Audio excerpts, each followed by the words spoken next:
Hello students, welcome to my nurture. मैं हूं कृष्णा। कैसे हैं आप सब लोग? मस्त, बढ़िया। तो चलिए स्टार्ट करते हैं। आज हम लोग फार्मेसी लॉ एंड एथिक्स का चैप्टर नंबर 3, जिसके अंदर हम लोग पढ़ने वाले हैं ड्रग्स एंड कॉस्मेटिक एक्ट 1940। थोड़ा सा बड़ा चैप्टर भी है और इंपॉर्टेंट चैप्टर भी है, ठीक है ना। रूल्स हैं और न्यू अमेंडमेंट्स, ठीक है ना। तो इसको 4-5 पार्ट्स में तोड़ा हुआ है। आज पहला पार्ट है अकॉर्डिंग सिलेबस, जिसके अंदर हम लोग देखेंगे इसका ऑब्जेक्टिव क्या है, इस एक्ट को लाने का ऑब्जेक्टिव क्या है, ठीक है। कुछ डेफिनेशन दे रखी है इसके अंदर, कुछ लीगल डेफिनेशन है शेड्यूल्स की, ए से लेकर जेड तक कुछ शेड्यूल बनाए गए हैं, ठीक है। और इंपोर्ट ऑफ ड्रग के बारे में कुछ बातें हैं। मैं एक चीज बता दूंगा बच्चों, क्या करो, एक कॉपी पेन लेके बैठ जाओ, क्योंकि यहां पे कुछ लैंग्वेज क्या आने वाली है। आप लोग कहोगे सर लैंग्वेज बड़ी टफ लिखी हुई है। मैंने वो लैंग्वेज टफ नहीं है, वो लॉ के अंदर लैंग्वेज का वैसा ही इस्तेमाल होता है, ठीक है। मैं इसको हिंदी में एक्सप्लेन करूंगा। कॉपी पेन लेके बैठो।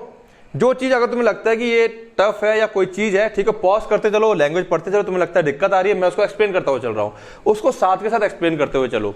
हो सकता है आधे घंटे का लेक्चर हो, पौन घंटे का हो, 1 घंटे का लेक्चर हो। 1 घंटे का बड़े आराम से हो जाएगा, बड़े आराम से समझाता हुआ चलूंगा। तो हो सकता है तुमको देखते देखते 1.5 से 2 घंटा हो जाए, लेकिन समझ में तभी आएंगी चीजें और याद तभी कर पाओगे जब तुम उसको अपनी भाषा में लिखते हुए चलोगे, यानी जो मैं तुम्हें समझाता हुआ चल रहा हूं। बात क्लियर आ गई है? तो तुरंत कॉपी पेन लेके बैठो, ठीक है, और फिर हम इसको स्टार्ट कर रहे हैं। ले ली कॉपी पेन, चलो स्टार्ट करते हैं। तो हम सबको पता है ड्रग एंड कॉस्मेटिक एक्ट 1940 में आया था, ठीक है। कब आया था ये? 10 अप्रैल 1940, ठीक है ना।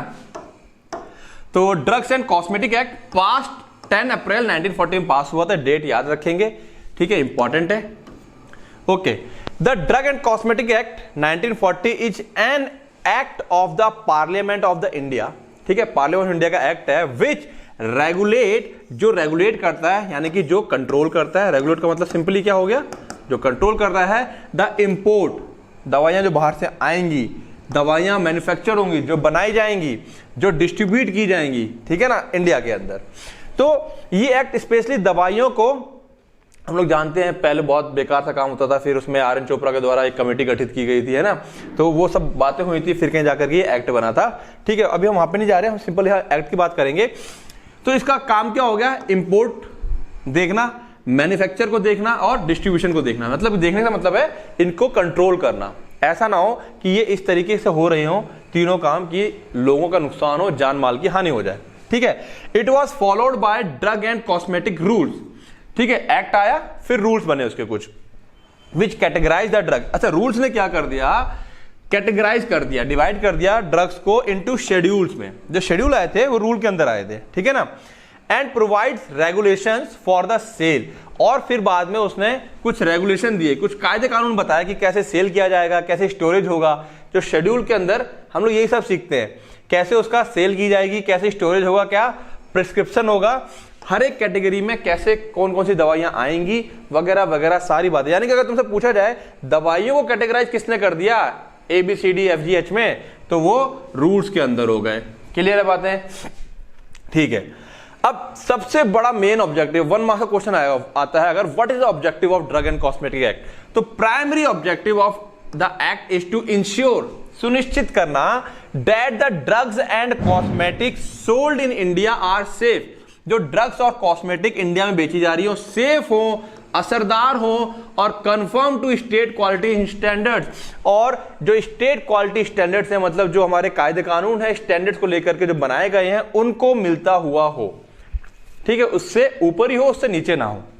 Now act and rules are amended. Amended मतलब उसमें समय समय पे चेंजेस आते रहते हैं। From time to time the major amendment being made on 1982। सबसे बड़ा अमेंडमेंट कब आया था? 1982 में आया था। क्या अमेंडमेंट थे वगैरह वगैरह, वो सब भी है अपने पास, हम देखेंगे उसको बाद में।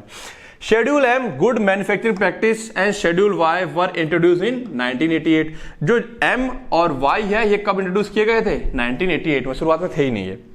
नाउ अब है क्या, इस चैप्टर को, इस एक्ट को ना 5 चैप्टर में डिवाइड कर दिया गया है। पहले चैप्टर में क्या है? इंट्रोडक्शन और डेफिनेशंस है।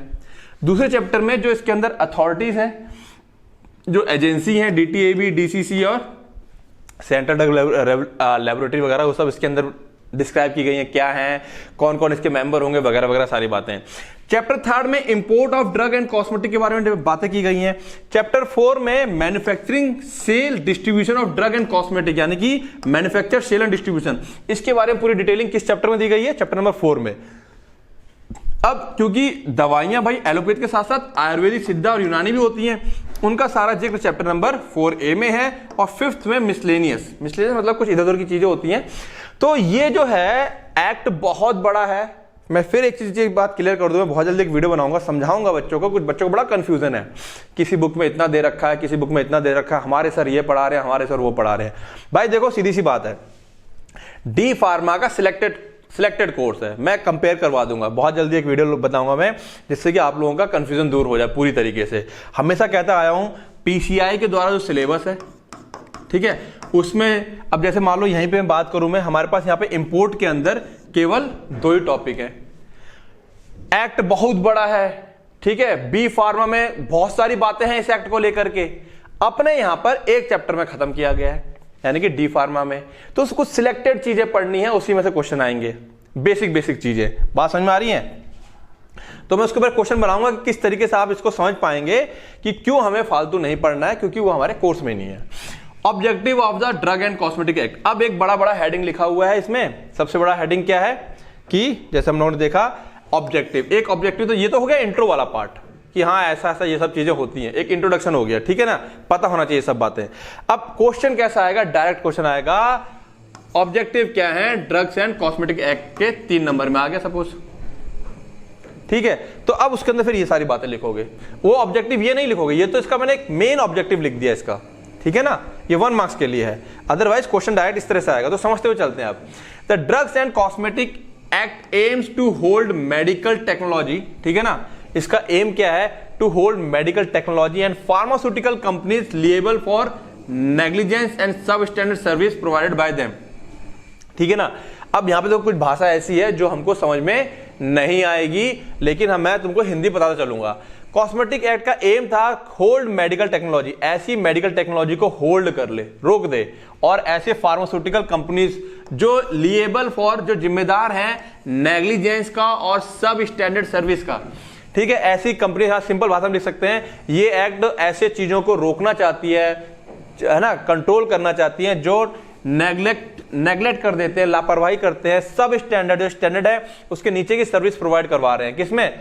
फार्मास्यूटिकल, यानी कि दवाइयां वाली, और कोई टेक्नोलॉजी वगैरह, डिवाइस वगैरह है। अब मेजर ऑब्जेक्टिव, सबसे बड़ा objective of enacting this, enacting मतलब इसको लागू करने का, दिस लेजिस्लेशन, इस लेजिस्लेशन मतलब इस कानून को लाने का, वॉज था to prevent adulteration in medicine. देखो बहुत आराम से समझाता चल रहा हूं, लेक्चर लंबा हो सकता है, समझते चलो, वरना इसकी लैंग्वेज ना बहुत टफ है, बच्चों को जल्दी आसानी समझ में नहीं आती है। तो अब सबसे बड़ा इसको लाने का, अब यहाँ पे तुम, अब इनेक्टिंग वर्ड जल्दी समझ में नहीं आएगा, लेजिस्लेशन बच्चों को जल्दी समझ में नहीं आता है, तो यहाँ पे तुम सिंपल लिख सकते हो, इसका जो मेजर है, मेजर इसका ऑब्जेक्टिव क्या है? To prevent, major objective is to prevent adulteration in medicine. यही चीज मैं समझाता हुआ चलूंगा, अदरवाइज तुमको बुक्स में ऐसा लिखा हुआ मिलेगा of enacting this legislation, enacting मतलब इसको लागू करने का, इस कानून को लागू करने का, ये भाषा है, ये लिखनी पड़ती है, ठीक है, तो अच्छे नंबर आते हैं।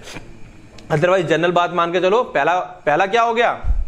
होल्ड करना, या यहां पे क्या लिख सकते हो होल्ड की जगह पर? कंट्रोल, टू कंट्रोल करना है मेडिकल टेक्नोलॉजी को और फार्मास्यूटिकल कंपनीज को, विच आर रिस्पॉन्सिबल, ऐसे लिख सकते हो, लिएबल फॉर नेग्लिजेंस है, which are responsible for negligence and substandard services. बात समझ में आ रही है? क्लियर है? सम अदर ऑब्जेक्टिव है आल्सो बीन डिस्कस्ड, ये 2 तो मेन हो गए, कुछ और भी देख लेते हैं क्या है। अब देखो क्या है, regulation of the sale regulation मतलब जहां जहां रेगुलेशन आ जाए वहां समझ लो कंट्रोल करना है। रेगुलेट करने का मतलब ही क्या होता है, क्योंकि बार बार ये शब्द आने वाला है, तो बिल्कुल दिमाग में डाल लो, मैं बार बार नहीं बताऊंगा। रेगुलेट करना, किसी को कम ज्यादा करना, यानी कि हम कह सकते हैं कि क्या करना? कंट्रोल करना। क्लियर है? आगे आते हैं। रेगुलेशन ऑफ द सेल को रेगुलेट करना। इंपोर्ट, बाहर से दूसरी कंट्री से जो दवाइयां आ रही हैं उसको कंट्रोल करना है। डिस्ट्रीब्यूशन, दवाइयों का जो डिस्ट्रीब्यूशन है उसको कंट्रोल करना है। एंड कॉस्मेटिक्स, यानी कि ऑफ ड्रग्स एंड कॉस्मेटिक, है ना, कॉस्मेटिक दोनों ही चीजें क्या होती हैं? हानिकारक हो सकती हैं, क्योंकि हम दोनों ही चीजों को क्या करते हैं? इस्तेमाल करते हैं। कॉस्मेटिक को हम लोग अपने बॉडी के ऊपर इस्तेमाल करते हैं, ड्रग हमारी बॉडी के अंदर जाती है। इंश्योरिंग, यानी सुनिश्चित करना है, दैट ओनली क्वालिफाइड इंडिविजुअल ये सुनिश्चित करना है जो क्वालिफाइड लोग हैं, क्वालिफाइड इंडिविजुअल्स हैं, are involve in the import, जो क्वालिफाइड लोग हैं केवल वही इंपोर्ट करें, डिस्ट्रीब्यूट करें और सेल करें ड्रग्स एंड कॉस्मेटिक का। ऐसा नहीं कि ऐरा गैरा कोई भी, आप और हम जिन लोगों ने डिग्री और डिप्लोमा ले रखा है, ये हम लोग क्वालिफाइड लोग हैं, हम लोग ही ये काम करें, कोई और ना करें। प्रिवेंटिंग सब स्टैंडर्ड ड्रग क्वालिटी, प्रिवेंट करना, रोकना सब स्टैंडर्ड ड्रग क्वालिटी जिसका स्टैंडर्ड कम है, preferably in order to maintain high medical treatment standard, ठीक है ना, ताकि हाई मेडिकल ट्रीटमेंट स्टैंडर्ड क्या हो सके, मेंटेन हो सके। क्लियर है। Regulation of the production and sale of Ayurvedic Siddha and यूनानी ड्रग्स, जो आयुर्वेदिक सिद्धा यूनानी ड्रग्स है इनको भी कंट्रोल करना है। To form a drug technical advisory board, DTAB, 1 marks question है, ये फुल फॉर्म पूछा जाता है, ठीक है ना। टू फॉर्म इसका एक और उद्देश्य क्या था, एक बोर्ड स्थापित करना। कौन सा बोर्ड है वो, DTAB, drugs technical advisory board and drug consultative committee, DCC, जो कि इसके बारे में पढ़ेंगे डिटेल में हम लोग। For allopathic and allied drug as well as cosmetic, ये कमेटी इनके लिए गठित करना ताकि ये फर्दर क्या कर सके, इनको एग्जीक्यूट करे, सारी चीजों को और कंट्रोल कर सके। तो इसके ये 5 मेजर ऑब्जेक्टिव है। अब इसी में क्या कर सकते हैं, कुछ लोग क्या करते हैं, जैसे to control the production of Ayurveda, to control the production in Siddha, इस तरह से पॉइंट टूट सकते हैं कई सारे, और कई सारी बुक्स वगैरह में या टीचर इसको क्या है 5 को 10 पॉइंट में कन्वर्ट कर रखा है। इसके अंदर सब कुछ तुम्हारा कवर हो जाता है। ये बात समझ में आ रही है, क्लियर है, क्लियर है ये बात। चलो आगे चलते हैं हम लोग। Relevant definition in drugs and cosmetic, कुछ खास डेफिनेशन है इसके अंदर की इसका मतलब ये समझना है, इससे हमें ये समझना है, ठीक है ना। तो कुछ तो डेफिनेशन हम लोग काफी पहले से करते आ रहे हैं, कुछ हम लोग इस एक्ट के तहत करेंगे और समझेंगे। क्लियर, ठीक है। तो डेफिनेशन यहां देखते हैं हम लोग, जो डेफिनेशन हमको यहां पर समझनी है। तो क्या कह रहे हैं, in order to obtain a better understanding, है ना, हमको एक बेटर अंडरस्टैंडिंग करने के लिए एक्ट के बारे में, of the provisions of the act के अंदर जो जो प्रोविजंस है, जो जो प्रावधान दिए गए हैं एक्ट के अंदर, उनको बेटर तरीके से समझने के लिए, ठीक है ना, we need to first familiarise our self, हमको जरूरत है कि हम शुरुआत में पहले अपने आप को कुछ टर्म्स हैं निश्चित, उनसे हम लोग अपने आप को क्या कर लें, वाकिफ करा लें कि उनका मतलब क्या है, उनसे हमें क्या समझना है। Some of the terms used throughout the act, कुछ ऐसे टर्म्स हैं जो पूरे एक्ट के दौरान इस्तेमाल होंगे, have been defined here under, जिसको कि हम लोग यहां पर क्या कर रहे हैं, डिफाइंड कर रहे हैं। तो बात समझ में आ रही है। अब इसको लिखने की जरूरत नहीं है, ये जस्ट समझने के लिए है कि हम लोग क्यों यहां पढ़ रहे हैं। तो ड्रग की डेफिनेशन हम लोग कई जगह पढ़ चुके हैं, और यहां पर ड्रग का क्या मतलब है आओ उसको समझ लेते हैं। कह रहा है अंडर द एक्ट के अंदर drug has been defined in section 3, section 3 में ड्रग को डिफाइन किया गया है by categorising the term to include 4 categories which are as follows, है ना। कैटेगरी को 4 कैटेगरी में ड्रग को हम लोगों ने क्या कर रखा है, कैटेगराइज कर रखा है। क्या क्या है, all the medicine which are meant for internal और एक्सटर्नल यूज, जितनी भी मेडिसिन, सारी मेडिसिन जो कि मीन्ड, जिसको हम लोग इस्तेमाल कर रहे हैं इंटरनल और एक्सटर्नल यूज के लिए, ऑन ह्यूमंस और एनिमल, इंसानों पर या जानवर पर, and the substances used for और इन द डायग्नोसिस, ठीक है, एंड जो सब्सटेंस यूज किए जा रहे हैं फॉर या इन द डायग्नोसिस, डायग्नोसिस के लिए या डायग्नोसिस के दौरान, ट्रीटमेंट के लिए, मिटिगेशन के लिए, ठीक करने के लिए, प्रिवेंशन ऑफ एनी डिजीज, ठीक है, ट्रीटमेंट हो, मिटिगेशन मतलब होता है एक तरह ठीक करना, प्रिवेंट रोकना किसी डिजीज को इन ह्यूमन बींग्स और एनिमल्स, ठीक है। या तो मेडिसिन क्या है जो हम इंटरनली और एक्सटर्नली यूज कर रहे हैं, ठीक है, एंड वो सब्सटेंस जिसका हम लोग इस्तेमाल करते हैं डायग्नोस करने के लिए, ट्रीटमेंट करने के लिए, मिटिगेशन करने के लिए, प्रिवेंशन करने के लिए ह्यूमन या एनिमल्स के अंदर। क्लियर होगी। दिस आल्सो इंक्लूड्स प्रिपरेशन, इसके अंदर वो सारी प्रिपरेशन भी आती है that are applied to human body as repellents, जो हम ह्यूमन बॉडी के ऊपर एज ए रिपेलेंट, रिपेलेंट मतलब जैसे मॉस्किटो का लगा ना मच्छर लोशन, मच्छर दूर भागता है, रिपेल होता है, भागता आता है, तो वो रिपेलेंट्स भी इसके अंदर काउंट किए जाते हैं, आते हैं फॉर इंसेक्ट्स लाइक मॉस्किटोस। बात समझ में आ रही है। नेक्स्ट देखें इसके अगली में क्या, कौन सी कैटेगरी है, सब्सटेंस अदर देन फूड, खाने को छोड़ करके, दैट में अफेक्ट द स्ट्रक्चर और function of the human body, ऐसे सब्सटेंस खाने को छोड़ दिए जाएं जो स्ट्रक्चर और फंक्शन को अफेक्ट कर सकते हैं, प्रभावित कर सकते हैं, और that are used to destroy insect और वर्मिन, या जो इस्तेमाल किए जाते हैं डिस्ट्रॉय करने के लिए, खत्म करने के लिए इंसेक्ट या कीड़ों को, डेट कॉज डिजीज, जो कि डिजीज पैदा करते हैं ह्यूमन में या एनिमल में, as the central government specified through the notification, जैसा कि सेंट्रल गवर्नमेंट ने स्पेसिफाई किया है नोटिफिकेशन के through in gazette, official gazette from time to time, ठीक है ना। वो सारे सब्सटेंस जो बॉडी के स्ट्रक्चर और फंक्शन को अफेक्ट करें या डिस्ट्रॉय करें इंसेक्ट और कीड़ों को, इतना लिखोगे तब भी काम चलेगा, बाकी लाइन नहीं लिखोगे तब भी चलेगा, ठीक है ना। तो पहला क्या आ गया, इंटरनली और एक्सटर्नली यूज होने वाले सब्सटेंस जो डायग्नोस करते हैं, ट्रीट करते हैं, मिटिगेट करते हैं, प्रिवेंट करते हैं डिजीज को ह्यूमन और एनिमल्स में, उनको ड्रग कहेंगे। बाकी चीजें लिखो चाहे ना लिखो। सब्सटेंस खाने को छोड़कर जो स्ट्रक्चर और फंक्शन को अफेक्ट करते हैं और डिस्ट्रॉय करते हैं इंसेक्ट और कीड़ों को, ये दूसरी लाइन हो गई, ठीक है ना। इसलिए मैंने कहा कॉपी पेन लेके बैठो, सारी चीजें A to Z हमें रटना नहीं है, एकदम से समझते चलेंगे। It also includes the substance that are used as components of the drug, drug के कंपोनेंट, उसके सहपाठी उसको जो हेल्प करते हैं, ठीक है, इंक्लूडिंग एम्प्टी जेलेटिन कैप्सूल, यहां पर एम्प्टी जेलेटिन कैप्सूल भी ड्रग के अंदर काउंट किया जाएगा। बात समझ में आ रही है, ठीक है ना। जो कंपोनेंट है ड्रग के, उसको पैक करने में जो इस्तेमाल हो रहा है, जो उसको ले जाने में इस्तेमाल हो रहा है, वो सब इसके अंदर इंक्लूड किया जा रहा है। The device that are used internally, कोई डिवाइस, कोई यंत्र जो इंटरनली यूज किया जाता है ना, एंडोस्कोपी वगैरह करते हैं तो मुंह के अंदर डालते हैं, और एक्सटर्नली ऑन ह्यूमन बॉडी, जैसे हम लोग किसमें MRI में डाल देते हैं तो ऊपरी तौर पे इस्तेमाल किया जाता है, एक्सरे ऊपर से इस्तेमाल किया जाता है।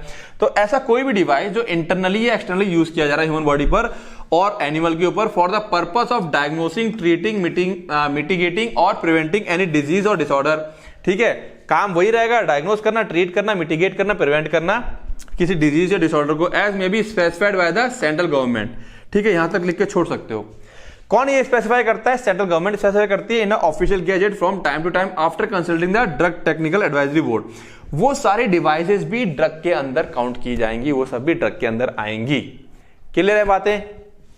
नाउ कॉस्मेटिक, कॉस्मेटिक की बात करें, it has also been defined under section 3, ये सेक्शन 3 के अंदर डिफाइंड है, रेफर टू एनी आइटम, कोई भी item that is intended, intended मतलब जिसकी मंशा है,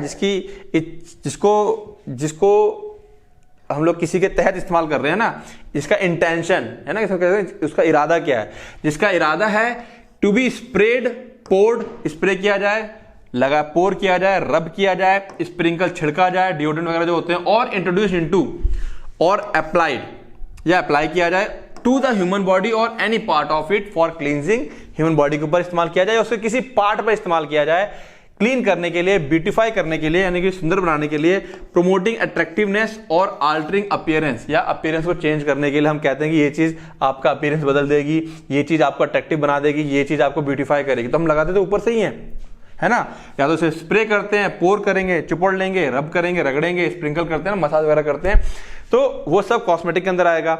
it also includes any item intended for use as a cosmetic component, जो कॉस्मेटिक का कंपोनेंट होगा वो भी इसके अंदर काउंट किया जाएगा। बातें समझ में आ रही हैं।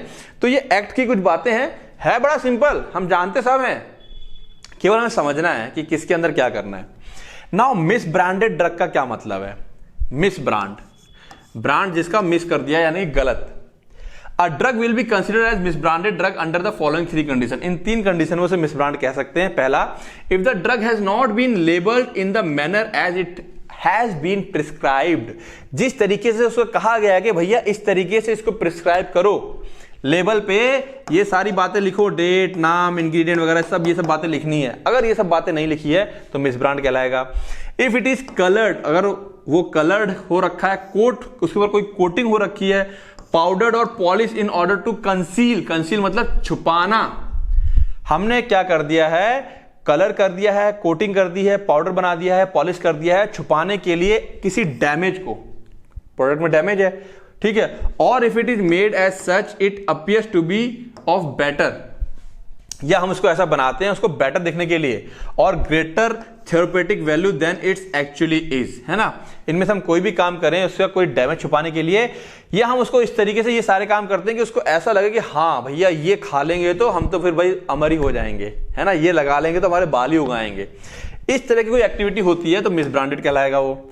इफ द लेबल और container coming with the drug bearer any statement, design और device making false claim about the drug, अगर लेवल के ऊपर कोई फॉल्स क्लेम आता है अबाउट द ड्रग और गिविंग एनी मिसलीडिंग इन्फॉर्मेशन, या कोई ऐसी इन्फॉर्मेशन मिसलीडिंग है, मान लो कोई तुमसे कह दे कि है ना जिसका जेनेटिक ही है, बाल चले गए हैं, ठीक है, एक होता है किसी आप कमी की वजह से बाल झड़ रहे हैं, या जैसे हम एक मोटा उदाहरण ले लें HIV, कोई कह रहा है हम HIV ठीक कर देंगे, तो अब ये फॉल्स क्लेम आ जाएगा ये, ठीक है ना, तो ये सब क्या होगा, मिस ब्रांडेड के अंदर आएगा। क्लियर है?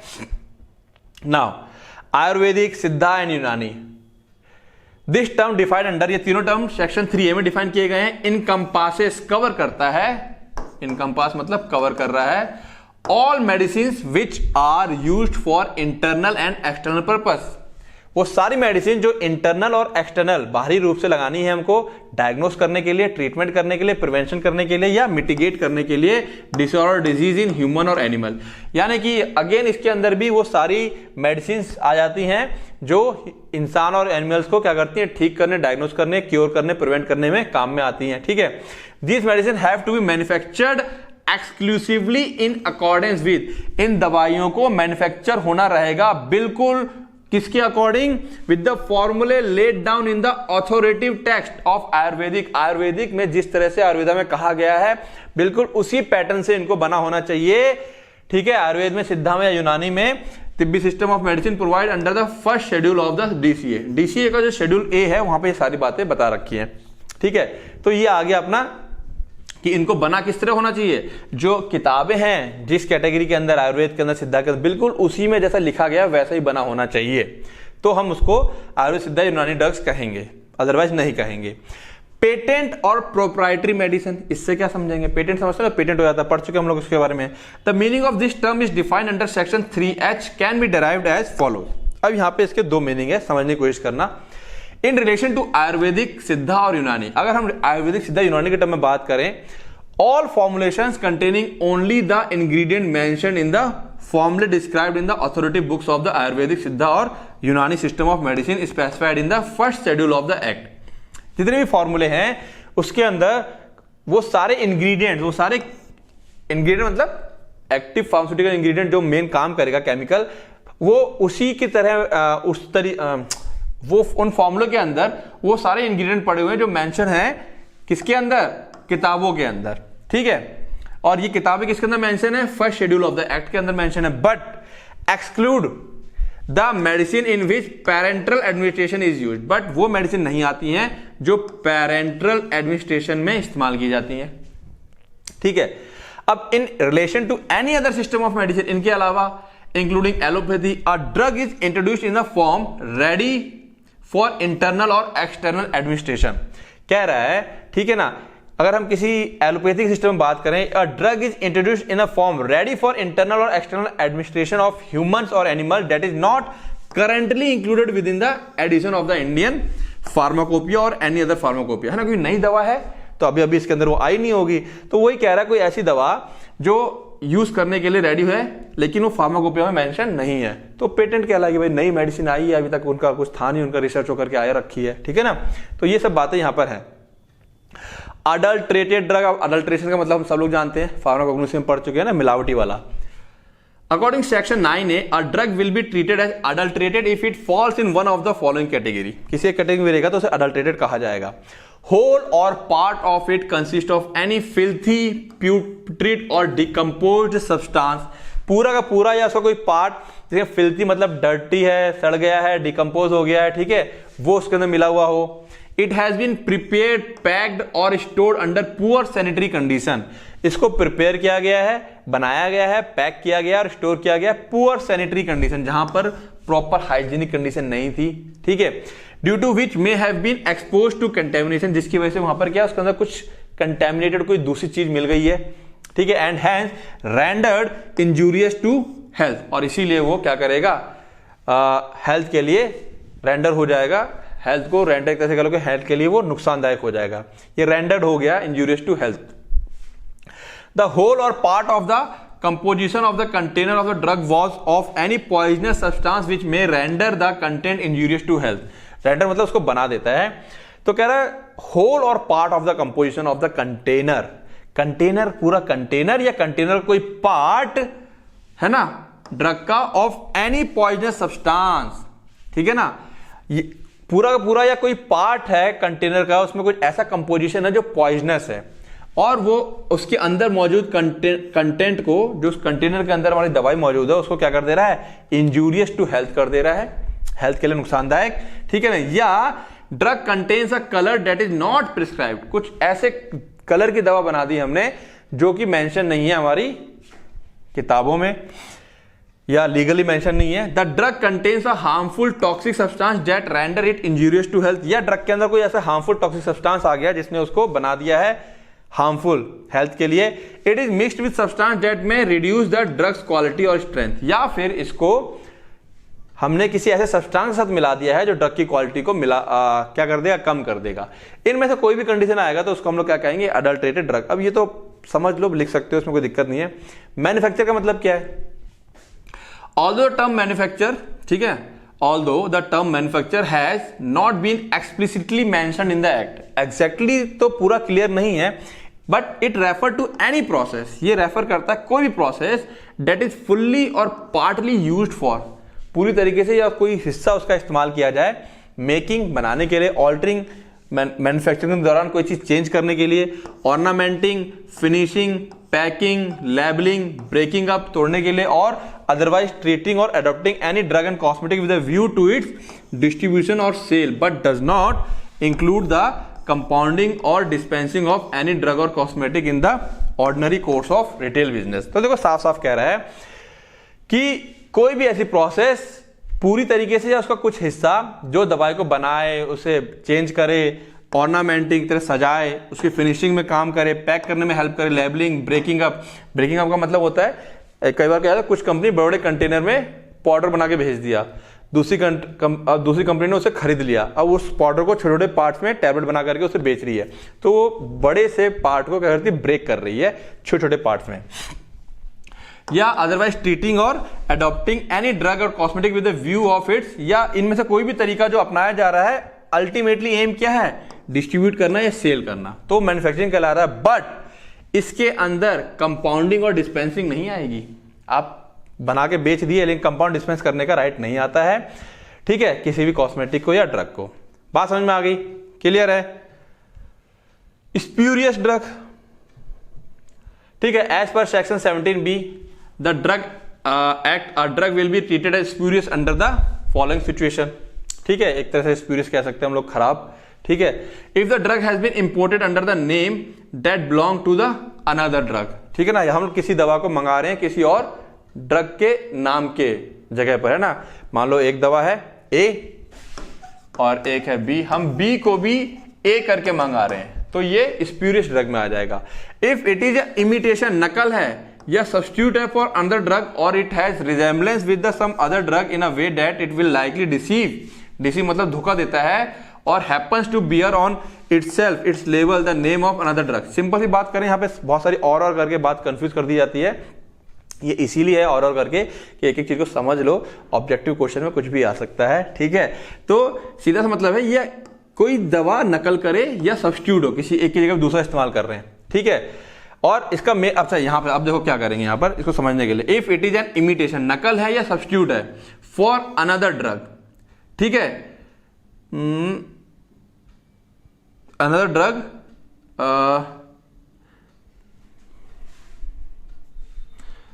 ठीक है, एक कहानी होगी, और it has been resemblance with the some other drug in a way that it will likely deceive, या ये किसी दूसरे ड्रग को रिजेंबल कर रही है जिसमें कि वो हमें धोखा दे रही है, और happens to bear on itself और its label the name of another drug, या उसके ऊपर, है ना, कोई दूसरा लेबल लगा हुआ है या दूसरे ड्रग का लगा हुआ है। इन तीनों कंडीशन में ये क्या कहलाएगी, स्प्यूरियस ड्रग कहलाएगी। If the name of person और business claiming to be the drug, बात समझ में आ रही है, और करके 3 पार्ट में तोड़ा गया है, तो हर एक पार्ट को समझना है हमें यहां पर। If the name of a person or business claiming to be the drugs producer appears on the label or container, but that person or business is fictional or non-existent, मतलब यहां कह रहा है if the name of a person, जिस इंसान का नाम या बिजनेस का नाम उस ड्रग के ऊपर, उस प्रोडक्ट के ऊपर लिखा हुआ है, appears on the label और कंटेनर, but that person, लेकिन वो इंसान या बिजनेस फिक्शनल है, हवाई है ना, ख्याली है, फिक्शनल है या नॉन एग्जिस्टेंट है, उसका एग्जिस्टेंस ही नहीं है, वो एग्जिस्ट ही नहीं कर रहा है, ठीक है ही नहीं वो। If the drug has been substituted in whole और in part by another drug substance, या ड्रग को हम सब्स्टिट्यूट कर दे रहे हैं, थोड़ा सा उजाला मिला दे, थोड़ा उजाला मिला दिया। If it is claims to be the product of the manufacturer और company by which it is not actually produce, या वो क्लेम कर रहा है कि मेरे को भैया इस कंपनी से बन के आया हूं लेकिन उस कंपनी ने उसको बनाया ही नहीं है, ये सारी कंडीशन में ड्रग कैसा हो जाएगा, स्प्यूरियस हो जाएगा। कंडीशन ध्यान रखना, सब इंपॉर्टेंट है। मिस ब्रांडेड कॉस्मेटिक, जैसे मिस ब्रांडेड ड्रग था वैसे मिस ब्रांडेड ये आ गया। यहाँ ब्रांडेड ध्यान रखना, ब्रांडेड या ब्रांडिंग हो रही है और ये स्प्यूरियस, ठीक है ना, दोनों चीजों में अंतर है। यहाँ पूरा पूरा ड्रग ही बदल दिया गया है। A cosmetic will be deemed misbranded according to section 17C if it falls under the following categories, when it contain an unprescribed colour, ऐसा कलर है ना भाई, ठीक है, कंटेंट तो मेरा सही है लेकिन इसको लाल कलर का होना चाहिए, तुमने हरा बना के दिया है जो कि मेंशन नहीं है। When the cosmetic is not labelled as it was prescribed, दवा तुम्हारी सब कुछ सही है लेकिन उसमें था कि भैया लेवल पे सब मेंशन करो ना, तुमने मेंशन नहीं किया, ठीक है। व्हेन द लेबल और कंटेनर ऑफ द कॉस्मेटिक और anything that accompanies the cosmetic happen to bear any statement that is false or misleading, उसमें कोई ऐसी स्टेटमेंट लिख दी है जो कि फॉल्स है या मिसलीडिंग है, तो यहां ब्रांडिंग जब गलत हो रही है यानी कि लिखा पड़ी, और स्प्यूरियस में क्या था, पूरा पूरा ड्रग ही चेंज हो गया था। कहानी समझ में आ रही है ना, ठीक है। बड़े आराम से कॉपी पेन लेके बैठना, ठीक है। अब नाउ स्प्यूरियस कॉस्मेटिक आ जाओ। इफ इट हैज बीन क्या है, according to section 17D a cosmetic will be treated या termed a spurious cosmetic if it has been imported under the name belonging to some other cosmetic, है ना, यानी पूरा दवाई बदल दिया हमने, है कुछ और बोल कुछ और रहे हैं, लेके कुछ और आ रहे हैं बोल करके। If the cosmetic is an imitation, नकल है, इमिटेशन मतलब नकल है, ऑफ और सब्स्टिट्यूट फॉर अनदर कॉस्मेटिक, है ना, जैसे ड्रग के केस में तो सारी चीज यहां पर आ गया, ड्रग की जगह केवल कॉस्मेटिक लिखना है, और happen to resemble another cosmetic in a manner likely to deceive, धोखा देने के लिए, और बियर्स ऑन इट्स लेवल container the name of some other cosmetic, है ना, वही सारी बातें आ गई, केवल यहाँ कॉस्मेटिक कॉस्मेटिक लग रहा है। इफ द लेवल और container of a cosmetic bears the name of any fictitious, fictitious क्या होता है, फिक्शन, है ना, साइंस फिक्शन सुना होगा जो कि मनगढ़ंत होता है, ठीक है ना, फिक्शियस पर्सन और कंपनी का नाम क्लेम करके to be manufacture of the cosmetic, वो कंपनी नहीं एग्जिस्ट कर रही है। If the cosmetic claim to be the product of a manufacturer who has not really produced the cosmetic, है ना, हम किसी अच्छी कंपनी का नाम लेके बोल रहे भाई हम तो हमने इससे बनवाया बट उसने बनाया ही नहीं है। बात समझ में आ रही है? तो ये सारी क्या थी, कुछ डेफिनेशन है 8-10 जो तुम लोगों को समझनी है ड्रग्स एंड कॉस्मेटिक एक्ट के तहत। बात समझ में आ रही है? आगे आते हैं, अब बात करते हैं लीगल डेफिनेशन ऑफ शेड्यूल्स। बेटा ध्यान देना, यहां पे शेड्यूल्स की बात हो रही है। अब शेड्यूल ए बी, जैसे हमने शेड्यूल एक्स, शेड्यूल एच, ये ड्रग्स पढ़े ना हमने इस तरीके से, तो अब यहां पे शेड्यूल की बात होने वाली है। किसकी बात होने वाली है? शेड्यूल्स की, ठीक है। और उनकी डेफिनेशन है यहां पर, केवल डेफिनेशन, ओनली डेफिनेशन, ठीक है। Okay, drug and cosmetic rules have been divided into 18 part, उसको 18 पार्ट में तोड़ा गया। Each dealing with particular subject, हर किसी का अपना अपना सब्जेक्ट है। There are 2 schedules to act, 2 schedule act में है और 26 शेड्यूल रूल्स में है। फर्स्ट शेड्यूल, पहले शेड्यूल में क्या है, name of the books under Ayurvedic, Siddha and यूनानी, कौन कौन सी किताबें वहां फॉलो की जाएंगी, ठीक है, टिब्बी सिस्टम। सेकंड शेड्यूल में क्या है, standard to be complied with the imported drug, जो ड्रग इंपोर्ट की जाएंगी उनके रिगार्डिंग जो स्टैंडर्ड्स हैं, ठीक है। Manufacture for sale, sold, stock और exhibited for the sale and distributed, ये 2 हैं। पहले में बुक्स का जिक्र है, क्लियर है। दूसरे में बाकी सारी मैन्युफैक्चरिंग, सेल कैसे की जाएगी, बेचा कैसे जाना है, कैसे उसे स्टोर किया जाएगा, तमाम बातों का मेंशन सेकंड शेड्यूल में है। बात समझ में आई? क्लियर है? अब देखते हैं इसमें कुछ अपेंडिसेस है। अपेंडिस पता हो ना क्या होता है, जो लास्ट में सारा डाटा रखता है, बस उसके अंदर सारा नाम रहता है, हम उससे लेकर ढूंढ लेते हैं क्या चीज है करके। डाटा रिक्वायर्ड, अब इसमें कितने अपेंडिस हैं? 6 हैं। पहले अपेंडिस में क्या है, data required to be submitted with application for permission to marketed a new drug, इसके अंदर वो सारा डाटा है जो कि चाहिए होता है हमें एप्लीकेशन, सबमिटेड विद एप्लीकेशन, जो एप्लीकेशन हमको लगती है परमिशन लेने के लिए, जो एप्लीकेशन चाहिए होती है वो सारी यहां पे मौजूद है। Format for submission of clinical trial report, clinical trial report का सबमिशन, उसका फॉर्मेट इसमें दे रखा है अपेंडिक्स 2 में। अपेंडिक्स 3 में animal toxicity requirement for clinical trials and marketing of new drugs, यानी कि animal toxicity requirement for clinical trial, clinical trial करनी है हमें एनिमल टॉक्सिसिटी के केमिकल्स को लेकर के, और न्यू ड्रग को क्या करना है, हमें मार्केट करना है। फोर्थ के अंदर number of animal for long term toxicity studies, किसी एनिमल्स के ऊपर हम लोग लॉन्ग टर्म पे स्टडी करना चाहते हैं, उसके बारे में बातें हैं। Patient consent for participation in phase 1 clinical trial, इसमें वो सारी बातों का जिक्र है कि किस तरीके से पेशेंट कंसेंट लिया जाएगा, क्या वगैरह वगैरह, फॉर्म वगैरह, सारी बातें यहां पर फेज 1 क्लिनिकल ट्रायल के लिए। देन सिक्स्थ में क्या है, 4 groups of fixed dose combination and their data requirement, ठीक है ना, 4 groups of fixed dose combination के बारे में बातें हैं और उनके लिए जो डाटा है वो सारी बातें यहां पे आ जाएंगी। अब नॉट सो इंपॉर्टेंट, ठीक है, अपेंडिक्स क्या है बातें, हम इसको एक बार नहीं पढ़ेंगे तो भी चल जाएगा। देखो मैं जो बात बोलता हूं ना, कुछ बातें केवल समझने के लिए होती हैं, ठीक है। अब आते हैं शेड्यूल्स टू रूल्स। अब यहां पे शेड्यूल मैंने कुछ बातें थोड़ी डिटेल में कर दी हैं, तो हम डिटेल में नहीं जाएंगे, हम सिंपल जितना मैं यहां पे टिक लगा पढ़ाऊंगा सारा और जितना बता दूंगा केवल उतना पढ़ लेना, काम हो जाएगा। शेड्यूल ए, अब यहां पे कितने 26 शेड्यूल है, लेकिन मैंने सबको क्या है ब्रेक कर रखा है। Schedule A, give the specimen of prescribed forms, जो फॉर्म भरे जाते हैं हमें सेल करने के लिए, लाइसेंस लेने के लिए वगैरह वगैरह, सारे फॉर्म्स का जिक्र शेड्यूल ए में है। Necessary for obtaining licences, permit, certificate, intimation and so on, मतलब कोई भी काम आपको लीगली करना है उसके लिए आपको एक फॉर्म एप्लीकेशन देना पड़ेगा।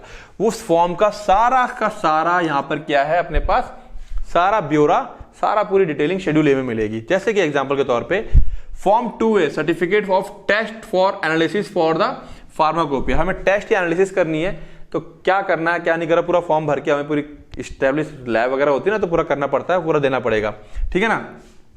फॉर्म 3 से 7 हटा दिए गए हैं। Form 8, application for licence to import drug, form 8 के अंदर क्या, फॉर्म 8 कौन सा है, licence to import drugs, biologicals and other special products excluding those specified in schedule X, ठीक है, to the drugs and cosmetic act and rule, ठीक है। तो फॉर्म 8 में क्या, हमें licence to import of drug, import of drug के लिए हमें लाइसेंस लेने के लिए ये वाला फॉर्म देना पड़ेगा। 46, permission approval of manufacture of new drug, नए ड्रग को मैन्युफैक्चर करने के लिए परमिशन लेनी है तो फॉर्म 46 भर के देना पड़ेगा, ठीक है। देयर आर सम टोटल लगभग 50 फॉर्म है यहां पर, ठीक है। तो एग्जाम्पल याद नहीं करोगे तो भी चलेगा। तो शेड्यूल ए में क्या है, ऑल टाइप्स ऑफ फॉर्म्स, ठीक है। Schedule B, this schedule includes fees for test और एनालिसिस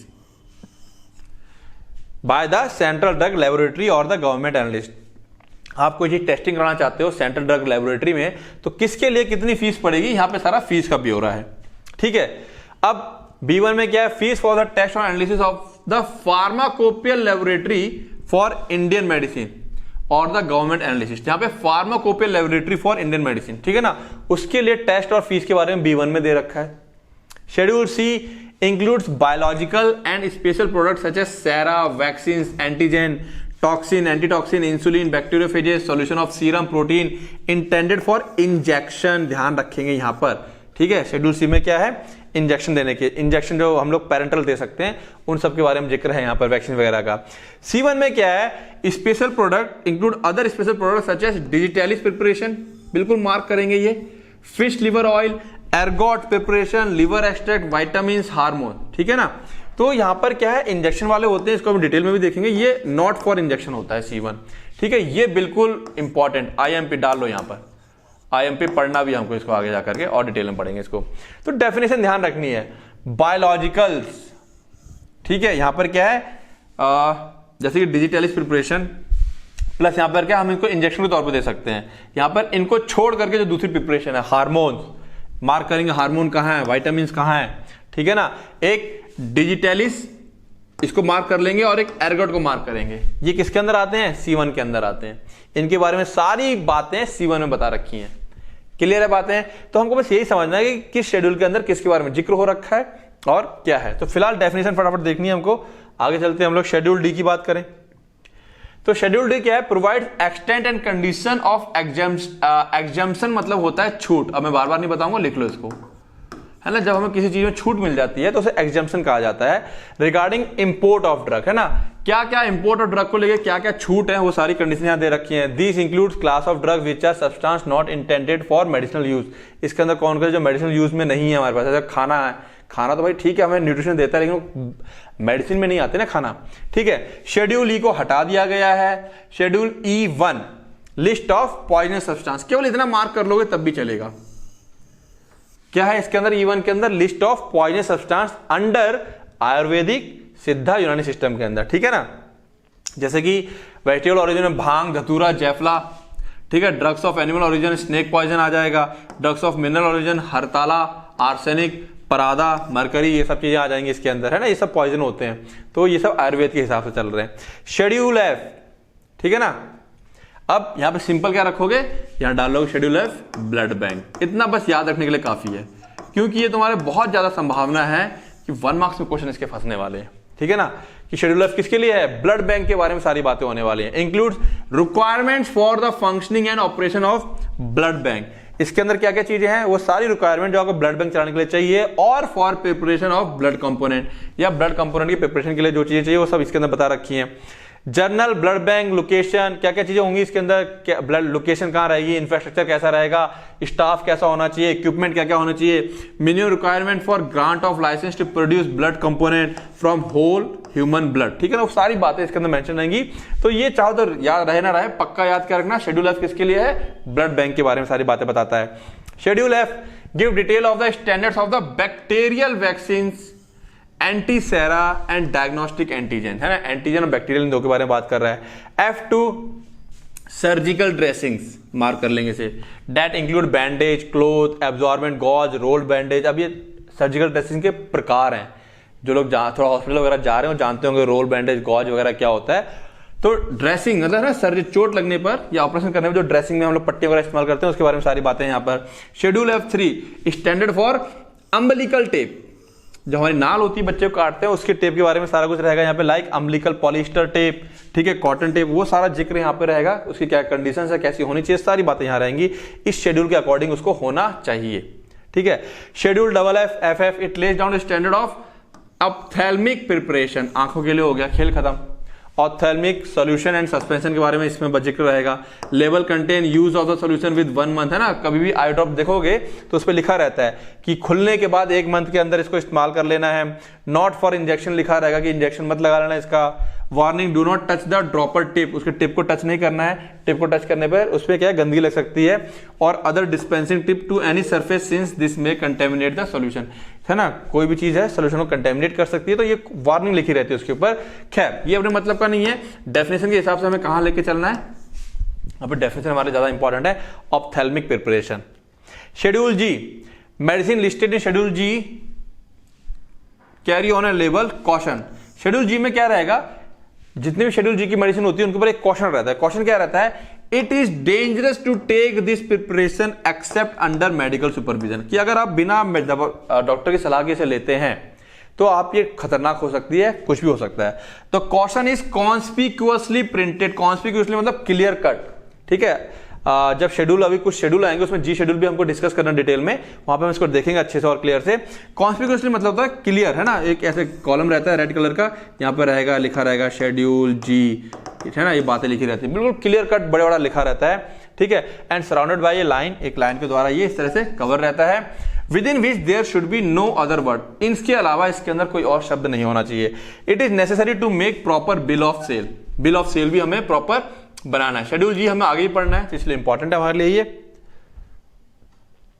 आगे आते हैं, रिकॉर्ड ऑफ परचेज से रखना ही पड़ेगा हमको, ठीक है ना। And sale of this medicine must be maintain for period of 2 year, 2 साल के लिए शेड्यूल जी के ड्रग्स को हमको 2 साल के लिए उनका रिकॉर्ड मेंटेन करना है।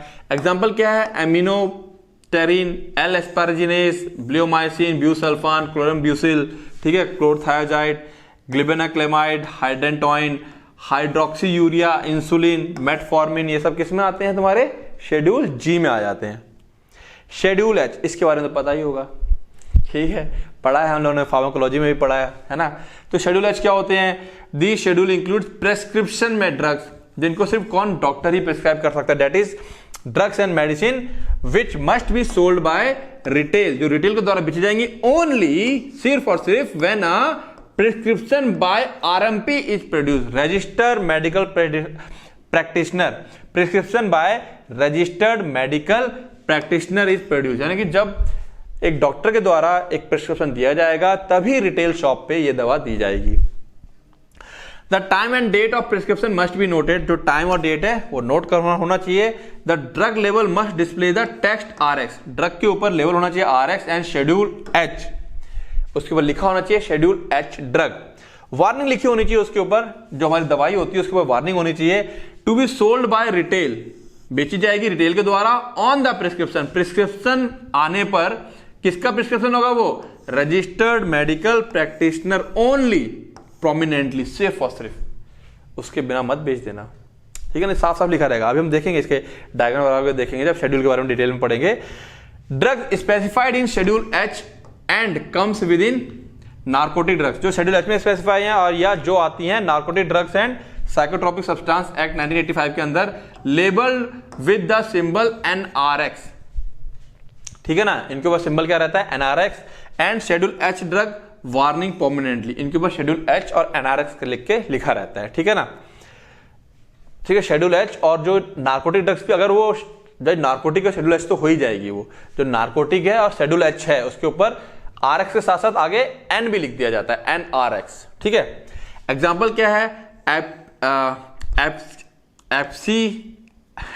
एप्सिमेब, एसाइक्लोवीर, डाइक्लोफिनेक, बैक्लोफेन, ठीक है, कार्बिडोपा, टेराजोसिन एटसेट्रा, ठीक, क्लियर है। H1 हम सबको पता है क्यों आया था, एंटीबायोटिक को कंट्रोल करने के लिए। Introduced under the drug and cosmetic 4th amendment rules 2013, ठीक है, इंपॉर्टेंट है ये, कौन सा अमेंडमेंट था, 4था अमेंडमेंट था 2013 का।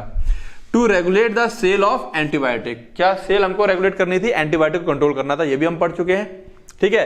To have separate regulation, to, ये एक सेपरेट रेगुलेशन था to check unauthorise sale of antibiotic, जो ऑथराइज सेल नहीं है ना, होता क्या था, कोई बीमार हुआ भैया एंटीबायोटिक खा लो, तो आजकल जनरली हर कोई एंटीबायोटिक चला देता है या दे देता है बिना मेडिकल बिना डॉक्टर की सलाह के भी, उसको कंट्रोल करना था। दस monitoring use and abuse, abuse मतलब मिसयूज होता है ऑफ एंटीबायोटिक, इसको कंट्रोल करना था। एग्जाम्पल कौन कौन से एंटीबायोटिक के, जेमीफ्लॉक्सासिन, सेफेक्सिम, लिवोफ्लॉक्सासिन, सेपोडॉक्सिम, क्लोफाजिमीन, जोल्पिडेम एटसेट्रा, ये बड़ी कॉमन है, जानते होगे इनको। Schedule I omitted by government of India notification. Schedule J, schedule J का सुनो जरा, ये है हमारे पास schedule J, contains a list of various disease and condition which a drug may not purport to prevent और क्योर और make claim to prevent और क्योर, ठीक है ना। इसके अंदर वो सारी लिस्ट है डिजीज की एंड कंडीशन की विच a drug may not purport to prevent और क्योर, ये वो सारी बीमारियां हैं जिसको कोई दवाई रोक नहीं सकती, ठीक नहीं कर सकती है, ठीक है। या आप अगर क्लेम करते हो कि ये ठीक कर सकती है दवाइयां तो गलत होगा। No drug may legally claim to treat this disease, कोई भी ड्रग लीगली क्लेम नहीं करेगी इनको। कौन सी, अब एड्स, ब्लाइंडनेस, अंधापन आ गया, बहरापन, एंसेफेलाइटिस, डायबिटीज जो हो जाती है कंट्रोल रह सकती है लेकिन ठीक नहीं होगी, कंट्रोल रह सकती है। ल्यूकेमिया, पैरालिसिस, है ना, ये वो बीमारियां हैं जो कंट्रोल, एड्स के साथ भी क्या है, इंसान को बीमार ना पड़े, तो एड्स होने के बावजूद वो अपनी पूरी लंबी जिंदगी जी सकता है बशर्ते बीमार ना पड़े, ठीक नहीं होगा। तो ये शेड्यूल जे के अंदर वो सारी बीमारियों की लिस्ट है, list of various disease and conditions, ध्यान रखेंगे, ठीक है ना। अब कोई कहता है कि नहीं भैया हम एड्स ठीक कर देंगे, हम क्या डायबिटीज ठीक कर देंगे, परमानेंट ठीक कर देंगे, तो गलत है, ठीक है। शेड्यूल के अंदर क्या आता है, ड्रग्स एक्सेप्टेड, जिनको छूट है from certain provisions relating to the manufacture and sale of drug. इसके अंदर वो सारे ड्रग्स के बारे में बातें आती हैं जिनको मैन्युफैक्चरिंग और सेल को लेकर छूट मिली हुई है। साधारण सी दवाइयां हैं, देखो बताता हूं, जैसे पैरासिटामोल टैबलेट है, एनाल्जेसिक बाम है ना, बहुत सारे बाम आते हैं, मूव है, झंडू बाम है, एंटी एसिड प्रिपरेशन है, ठीक है। एंटी एसिड के तो आजकल जेलुसिल वगैरह टीवी पे ऐड आने लगे हैं, तो छूट मिली हुई है इन्हें क्योंकि इनका कोई साइड इफेक्ट नहीं है, ओके है। कैल्शियम प्रिपरेशन है विद और विदाउट विटामिन डी, क्राइप वाटर बच्चे पीते हैं, है ना। इनहेलर्स, विक्स इनहेलर वगैरह आता है, तो ये कुछ ऐसी चीजें हैं जिनमें हमको क्या है, छूट मिली हुई है। ऐसी दवाइयों की लिस्ट है यहाँ पर जिसमें क्या है, छूट मिली हुई है। बनाओ बेचो कुछ भी करो, बहुत ज्यादा यहाँ पे सख्ती नहीं है। Currently non drug licence store, example non pharmaceutical can sell, non drug licence store यानी कि अगर आप शेड्यूल के की दवाइयों को रख करके दुकान खोलते हैं तो आपको किसी की जरूरत नहीं है फिर, है ना। ये कैसा आ गया, non pharmaceutical can sell a few medicine classified as household remedies, इसको हम लोग हाउस होल्ड रेमेडीज भी बोल देते हैं। क्या बोलते हैं, house hold remedies listed in schedule के, ये शेड्यूल के में लिस्टेड है। मैं फिर कह रहा हूं बच्चों, मैं जो अपनी भाषा में बोलता जा रहा हूं, अगर तुमको दिक्कत है इसको पढ़ने में तो इसको पॉज कर करके मैं जो हिंदी में एक्सप्लेन करता जा रहा हूं इस बातों को लिखते चलो साथ साथ में, तो बहुत आसानी हो जाएगी। क्लियर है। शेड्यूल एल को हटा दिया गया है, आ गया है शेड्यूल एम।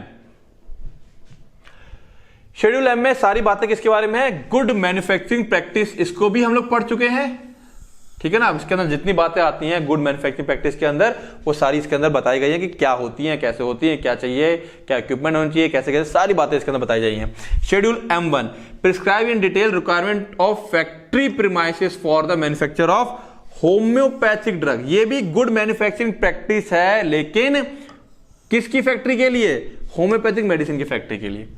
बात समझ में आ रही है। दिस शेड्यूल इंक्लूड गुड, ऊपर तो हो गया GMP अपना, ठीक है, ये फार्मास्यूटिकल, ये किसके लिए हो गया, manufacture of pharmaceutical product. M1 homeopathic product कह लो। M2 किसके लिए हो गया, कॉस्मेटिक के लिए, कॉस्मेटिक वाली फैक्ट्री में क्या क्या चीजें रिक्वायरमेंट चाहिए फैक्ट्री के अंदर। M3 किसके लिए चाहिए, मेडिकल डिवाइसेस के लिए, मेडिकल डिवाइसेस के लिए क्या क्या GMP होंगी, गुड मैन्युफैक्चरिंग प्रैक्टिस होंगी, वो सारी बातें यहां पे डिस्कस कर रखी हैं, डिवाइड कर दिया है। समझ में आ रहा है, मजा आ रहा है, नहीं आ रहा है, आ रहा है, गुड, ठीक है। Schedule N list of minimum equipment for the efficient running of pharmacy. Schedule N, ठीक है ना, जब ये शेड्यूल एन तुम सबको पढ़ना चाहिए, तुम्हारे लिए इंपॉर्टेंट भी है, क्योंकि जितने लोग भी फार्मेसी खोलना चाह रहे हैं, मेडिकल स्टोर खोलना चाह रहे हैं, उनको शेड्यूल वन के बारे में पूरा पता होना चाहिए। इसके अंदर वो सारी बातें बता रखी हैं कि फार्मेसी खोलने के लिए कितना एरिया की दुकान चाहिए, क्या क्या इक्विपमेंट होने चाहिए, कैसे कैसे क्या रखना है, कैसे एंट्री रहेगी, सारी बातें यहाँ पे दे रखी हैं। Schedule O deals with the provision of applicable to disinfectant fluid, जो डिसइंफेक्टेंट फ्लूइड होता है अपना फिनाइल वगैरह। Schedule P deals with the period of drugs, drug का पीरियड मतलब उसकी expiry, and the condition of storage of drug, है ना, एक्सपायरी का कहीं ना कहीं स्टोरेज से तो मतलब रहेगा ना। कोई ड्रग में हमने दे दिया 3 साल की एक्सपायरी है, लेकिन स्टोरेज कंडीशन क्या है, ड्रग को बोला गया खोल कर मत रखो, बंद करके रखो, ठंडी जगह पे रखो, तुम धूप में खोल के रख दिए हो तो 3 साल भी नहीं चलेगी। तो उसकी स्टोरेज कंडीशन और पीरियड ऑफ ड्रग की एक्सपायरी इसलिए आपस में कंबाइंड रहते हैं। P1 specify the pack size of the certain drug, है ना, कुछ ड्रग्स किसी खास पैक में आती हैं, जैसे कि एस्पिरिन जो है लो डोज टैबलेट 14 टैबलेट पर पैक। एस्पिरिन का पत्ता देखना 14 टैबलेट का आता है। तो पैकिंग साइज को डिसाइड करता है कौन सा शेड्यूल, P1 शेड्यूल। शेड्यूल की Q, ठीक है, give the list of dyes, colour, pigments permitted to be used in cosmetic and soaps. Cosmetic और सोप के अंदर कौन सा डाई इस्तेमाल होगा, कलर इस्तेमाल होगा, पिगमेंट इस्तेमाल होगा, वो सब किस शेड्यूल के अंदर है, शेड्यूल Q के अंदर। No drug should contain a colour other than specified by bureau of Indian standard below. इन कलर के अलावा कोई और कलर इस्तेमाल नहीं होना चाहिए, ठीक है। इस स्टैंडर्ड से नीचे नेचुरल कलर में carotene, chlorophyll, red oxide of iron, yellow oxide of iron, titanium dioxide, black oxide of iron, तमाम चीजें हैं। आर्टिफिशियल कलर में कैरामेल है और कोलतार कलर, इसके बारे में कहीं ना कहीं थोड़ा बहुत हम लोग पढ़ चुके हैं, ठीक है। Schedule R standards for mechanical contraceptives and condoms. तो हम कह सकते हैं ओवरऑल बातें क्या है, शेड्यूल आर के अंदर हम लोग किसके बारे में बात कर रहे हैं, कॉन्ट्रासेप्टिव के बारे में बातें कर रहे हैं ना। इसके बारे में और डिटेल में पढ़ेंगे, चैप्टर आएगा हमारे पास ह्यूमन एनाटॉमी और फिजियोलॉजी में, ठीक है। तो जितने भी कॉन्ट्रासेप्टिव चीजें हैं, कॉन्डम्स हैं, कॉपर वगैरह है, उन सब के बारे में यहाँ लिखा कि कैसा होना चाहिए, क्या प्रॉपर तरीका है, कितना जैसे कॉपर में कितना कॉपर रहेगा, किस शेप में रहेगा, वो सारी बातें इसके अंदर लिखी रहती हैं। Schedule S prescribe standard for cosmetic. इसके अंदर सारी बातें किसके लेकर के हैं, कॉस्मेटिक्स को लेकर के हैं। The following cosmetics in finished form should confirm the specification laid down from time to time by the bureau of Indian standard BIS. Bureau of Indian standard के द्वारा जो कॉस्मेटिक के स्टैंडर्ड सेट किए जाते हैं, उसी के अकॉर्डिंग सारा कॉस्मेटिक बनना चाहिए। कौन कौन आ गया, स्किन पाउडर, टूथपेस्ट भी हमारा कॉस्मेटिक में आता है, शेविंग क्रीम्स, हेयर क्रीम्स, सब कुछ है ना, जितना भी हम लोग अपने हाइजीनिक के लिए इस्तेमाल कर रहे हैं, ब्यूटी के लिए इस्तेमाल कर रहे हैं। नेक्स्ट अगर हम बात करें अगर, तो शेड्यूल टी के अंदर क्या है, good manufacturing practice for Ayurvedic, Siddha and यूनानी मेडिसिन, ठीक है। पार्ट 1 के अंदर manufacturing, good manufacturing practice. Part 2 के अंदर रिकमेंडेड मशीनरी और इक्विपमेंट कौन कौन से हैं, मिनिमम चाहिए हमें, ठीक है ना, किसी प्रीमाइसेस के अंदर। बात समझ में आ रही है। तो schedule T good manufacturing practice. Schedule M किसके लिए था, एलोपैथ के लिए हो गया। ये किसके लिए हो गया, आयुर्वेद, सिद्धा, यूनानी के लिए हो गया। पार्ट 1 में मैन्युफैक्चरिंग, पार्ट 2 में equipments. Schedule U1 gives the particulars to be shown in manufacturing records. क्या दे रहा है, गिव्स द पर्टिकुलर्स। पर्टिकुलर्स मतलब क्या क्या हमें शो करना है एक मैन्युफैक्चरिंग रिकॉर्ड में। जब आप मैन्युफैक्चर करते हो तो अपने क्या क्या रिकॉर्ड करना है आपको, वो सारी बातें U1 में दे रखी हैं। Gives the particulars to be recorded of raw material. Raw material का क्या क्या रिकॉर्ड रखना है, ठीक है, कितना आया, कितना केजी का, क्या कलर, टेक्सचर, वो सारी बातें। Gives the particulars to be recorded in analytical record, analyse करते वक्त रिकॉर्ड में क्या क्या मेंटेन करना है। द रिकॉर्ड्स और register shall be retain for a period of 5 year, 5 साल के लिए रहना चाहिए। ये देखो ये सारी बातें आगे जाके मिक्सअप होंगी, मिक्सअप मतलब कहीं और भी इस्तेमाल हो जाएंगी, तो पढ़ते चलना है इनको कि रिकॉर्ड में क्या क्या चीजें मेंटेन रहती हैं। For drugs and 3 year for cosmetic from date of manufacture, ठीक है ना। ड्रग्स के लिए 5 साल और कॉस्मेटिक के लिए हमें कम से कम 3 साल के लिए इसको रिकॉर्ड को मेंटेन करना, किसी भी टाइम पे जांच हो सकती है, दिखाना पड़ेगा। Schedule V gives detail of standard for patent and proprietary medicine, जो न्यू मेडिसिन आई है बिल्कुल रिसर्च होकर के, उनके बारे में बातें हैं। Schedule W inserted as per government of India 1981 and deleted in 2000, खत्म कर दिया गया। था क्या इसके अंदर, gives the name of the drug which shall be marketed under generic name only, ठीक है, मतलब का नहीं, हटा देंगे। शेड्यूल एक्स, ये इंपॉर्टेंट है, यहां पे भी अब अलग से ही पढ़ना है हमें। Contain list of narcotic drugs and psychotropic substance, narcotic और psychotropic substance have a warning mentioned on label schedule X drug, उसके ऊपर वार्निंग लिखी रहती है कि शेड्यूल एक्स ड्रग है। Warning to be sold on retail on prescription of RMP, और warning क्या लिखी रहेगी साथ साथ में, शेड्यूल एक्स लिखने के बाद साथ में वार्निंग ये लिखी रहती है, ठीक है। The label will also have a symbol NRX, इसके ऊपर सिंबल क्या रहता है, NRX in red conspicuously displayed on the top left corner, top left corner पर NRX करके लिखा रहता है, ठीक है। जो नार्कोटिक्स होती हैं, ठीक है, साइकोट्रोपिक्स होती है, उसमें कई बार XRX भी लिखा रहता है, देखेंगे अभी आगे। After dispensing the drug the pharmacist must stamp and retain the prescription for 2 year, जो बिल देगा फार्मासिस्ट वगैरह उस पर स्टैंप मारेगा, और जो प्रिस्क्रिप्शन आया है उसको 2 साल के लिए मेंटेन करेगा कि हाँ इस डॉक्टर ने ये दवाई लिखी थी। Maintain and record purchase and sale of drug and preserve it for period of 2 year from the date of transaction, maintain करेगा रिकॉर्ड, परचेज के रिकॉर्ड को मेंटेन करेगा जिस दिन से सेल हुई है 2 साल के लिए, ठीक है। बात समझ में आ रही है, ये इंपॉर्टेंट है एक्स, हमें आगे भी डिटेल में पढ़ना है तो यहीं पे पढ़ लेते हैं हम लोग। All the regulations of schedule H apply, schedule H का सारा रेगुलेशन यहां पे भी अप्लाई होगा। The drug must be kept under lock and key, lock and key में इसे बंद रखना है। Example of few drug under schedule X क्या क्या है, phencyclidine, secobarbital, amobarbital, amphetamines, glutethimide, methylphenidate etcetera. Schedule Y में क्या है, this schedule includes requirement and guideline for permission to import and manufacture of new drug for sale और to undertake clinical trial. 3 चीजें आ गई इसके अंदर, import, manufacture of new drug और undertake clinical trial, याद रखेंगे वाई के अंदर। क्लियर है बातें। अब सारे शेड्यूल हमारे पास क्या हो जाते हैं, खत्म हो जाते हैं। तो अगर तुम लोग के पास सिलेबस है तो फटाफट उसको तुम सिलेबस को देख सकते हो। हमारे पास स्टार्टिंग में एक तरह का इंट्रो पार्ट हो गया वो। अब हमारे पास जो नई हेडिंग आती है वो आती है इंपोर्ट ऑफ ड्रग। क्या आती है, इंपोर्ट ऑफ ड्रग, ठीक है ना। सिलेबस लेके बैठे हो तो अच्छी बात है, वरना बाद में सिलेबस पक्का देखना। मैं फिर बता रहा हूं, जितना पढ़ा दे रहा हूं उससे एक्स्ट्रा पढ़ने की जरूरत नहीं है, ठीक है। अब इंपोर्ट ऑफ ड्रग के अंदर 2 चीजें हमें पढ़नी है। एक प्रोहिबिशन, यानी कि रोक लगी हुई है on the import of certain drug, कुछ निश्चित ड्रग्स पर रोक लगी हुई है, इंपोर्ट नहीं कर सकते उसको। वो कौन से हैं, ठीक है, एक टॉपिक ये है हमारे पास। दूसरा टॉपिक है हमारे पास जो यहां पर है वो है import of drugs under licence और परमिट। जो हम लोग इंपोर्ट कर रहे हैं अंडर लाइसेंस और परमिट, उनके बारे में कुछ बातें, जो रुकी हुई है उनके बारे में, और जो इंपोर्ट कर रहे हैं उनके बारे में कुछ बातें, ठीक है। तो आओ देख लें, पहले हम लोग देख लेते हैं कौन कौन से ड्रग रोके गए हैं इंपोर्ट होने से। कह रहा है a number of drugs are completely prohibited, पूरी तरीके से बैन है। प्रोहिबिटेड मतलब लिख लो, प्रोहिबिटेड पूरी तरीके से बैन है। बैन मतलब समझते हैं ना, कहते हैं बैन है, पूरी तरीके से रुके हुए, इनको नहीं कर सकते आप।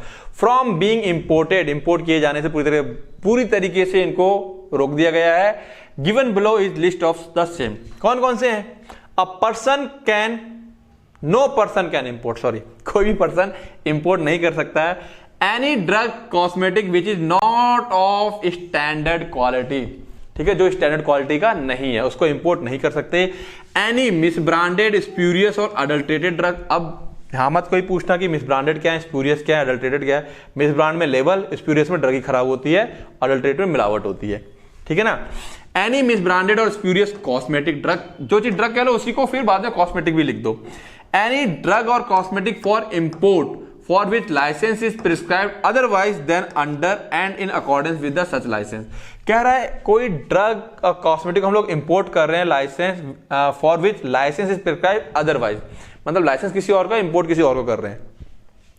एनी पेटेंट और proprietary medicine unless there is a displayed in the prescribed manner on the label the true formulae और list of active ingredient in it. कह रहा है एनी पेटेंट और प्रोप्राइटरी मेडिसिन, किसी भी पेटेंट और प्रोप्राइटरी मेडिसिन को आप इंपोर्ट नहीं कर सकते अनलेस जब तक उसको डिस्प्ले इन उसके ऊपर लेबल के ऊपर डिस्प्ले ना हो इन the prescribed manner. Prescribed manner जो तरीका है उस तरीके से अगर उसको लेबल पे लगाकर डिस्प्ले नहीं करेंगे, ठीक है, द ट्रू फॉर्मूला कि उसका एग्जैक्ट फॉर्मूला क्या है और लिस्ट ऑफ एक्टिव इंग्रेडिएंट, उसके अंदर एक्टिव इंग्रेडिएंट की लिस्ट क्या है।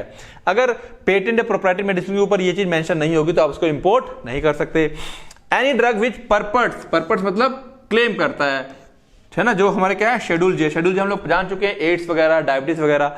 अगर कोई ड्रग ये क्लेम कर रहा है कि हम शेड्यूल जे वाली बीमारियों को ठीक कर सकते हैं और उसको तुम इंपोर्ट करना चाहते हो, नहीं कर सकते।